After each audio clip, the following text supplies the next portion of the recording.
over to the palace itself. In the Atlantis myth, the external walls of the great palaces were said to shine like silver.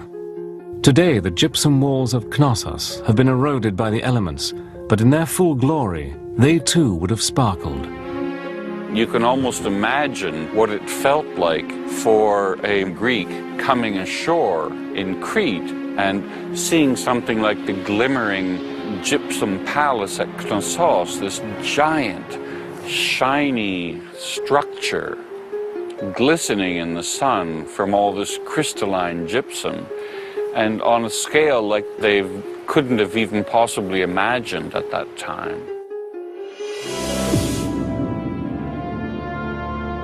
A vast royal residence, a place of worship and ceremony at the center of an advanced and wealthy civilization. Using the latest evidence, our team applies state-of-the-art imaging techniques to rebuild this prehistoric palace. We can now see the structure as it would once have stood here, supported by huge redwood pillars. Many believe this was Atlantis.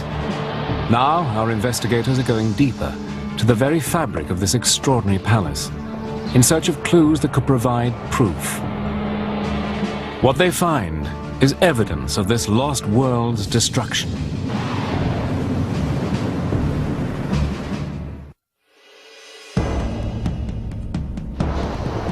In the heart of the Mediterranean Sea, on the island of Crete, a remarkably sophisticated palace has been unearthed, reigniting the search for the most famous of all lost worlds.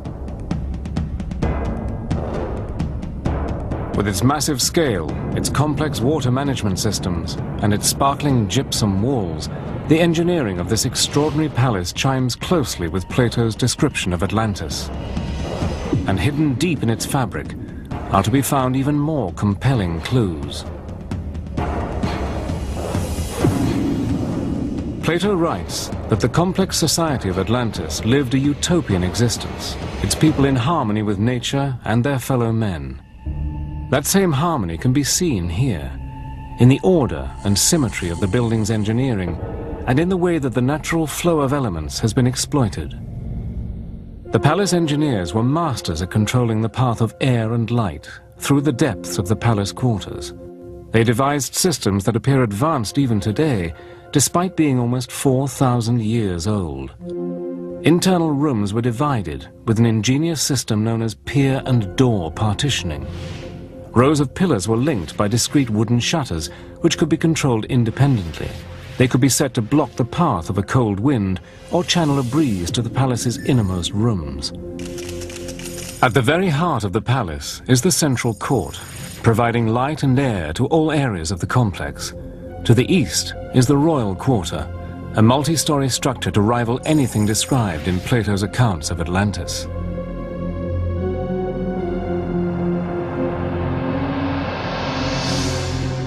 At its heart, a huge 4-story spiraling staircase was built around pillared balconies, open to the elements to form a vast light well.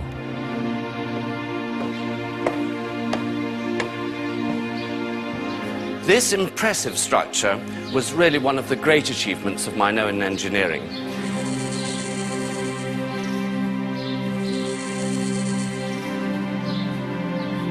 And in the middle of the staircase is this marvelous rectangular light well, which allowed the natural sunlight to diffuse all the way down to the bottom and then outwards into all the rooms, which would otherwise have been very gloomy indeed.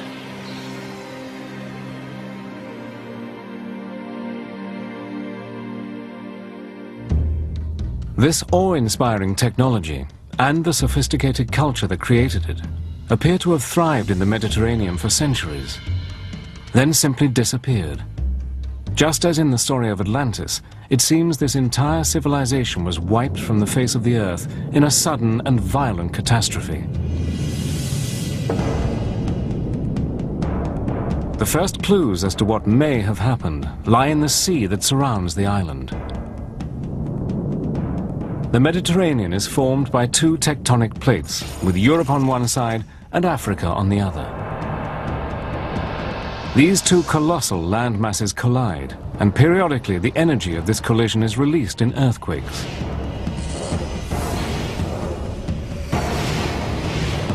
The archaeological evidence for earthquakes is very difficult to detect here, partly because, of course, they rebuilt and repaired immediately afterwards. There is one instance, however, on the south side in the so-called House of the Fallen Blocks. It seems that at the end of the First Palace period, there was a huge earthquake, and these enormous blocks were thrown several meters to the south, and there they remain today as evidence of this enormous earthquake. Our experts have discovered that the palace engineers were able to create structures capable of withstanding the destructive force of these violent earthquakes. Simply put, if you just... Our team today is keen to learn from the experience of the palace engineers. They are studying the anti-seismic techniques deployed at Knossos. In order to make their tall, skinny walls stand up, it's quite probable that the first thing they did was to buttress them up, rather like this. So if I pretend to be an earthquake and shake this table here, well, as we can see, buttressing on its own doesn't do the job. In the final phase of building at the palace, walls were constructed of stone and supported by an ingenious system of wooden frames. This combination of materials gave the structure both strength and flexibility. So what the people of Knossos did was to use timber framing to reinforce their thin masonry walls and support the framed up wall off big heavy walls, buttressing like this. And if I pretend to be an earthquake machine again and give it a good old shake, we can rapidly see that I could be shaking that all day long, and this wall is going precisely nowhere. Despite these incredible engineering achievements, nothing could save the palace from the devastating cataclysm that was to come. Seismologists studying the geological history of the region now believe that Crete suffered a cataclysmic event around 1500 BC. New evidence shows that Crete was struck by massive and deadly waves. Dozens of tsunamis swept across the entire Aegean. Tsunami, tsunami, tsunami. Trains of these waves.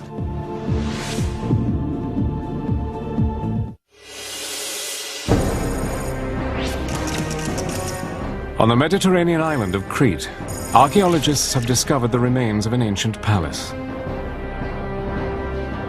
These stunning buildings are the first trace of a culture that has been missing for 3,500 years. Many believe that the palace was at the heart of the most famous of all lost worlds, the civilization of Atlantis. And, just like Atlantis, the palace of Knossos and the island of Crete were devastated in a cataclysmic event. Hoping to find the cause of this destruction, experts have focused on a volcanic island 100 miles north of Crete. It was known in ancient times as Thera. Today, it is Santorini. Volcanologist Floyd McCoy has made it his life's work to decipher the geological clues and piece together the island's destructive history. This volcano has an amazing history of repeated giant explosions.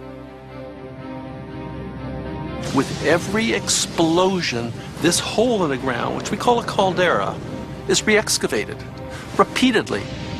And every time it blows itself apart, it leaves a deposit on the landscape, and layer by layer, it builds itself up. And so what we see over there are the layers of these repeated explosive eruptions through tens of thousands of years. At the center of Santorini, inside the cliffs of the main island, is Nea Kameni, the new furnace. It is a barren and hostile place, peaked by the crater of an active volcano. Floyd McCoy has discovered that there was once an island right at the center of the caldera. It was swallowed up by a terrible volcanic eruption. Occupying this large caldera then was this large island that a civilization lived on. It's gone. The island was blasted to bits. Plato writes of a devastating cataclysm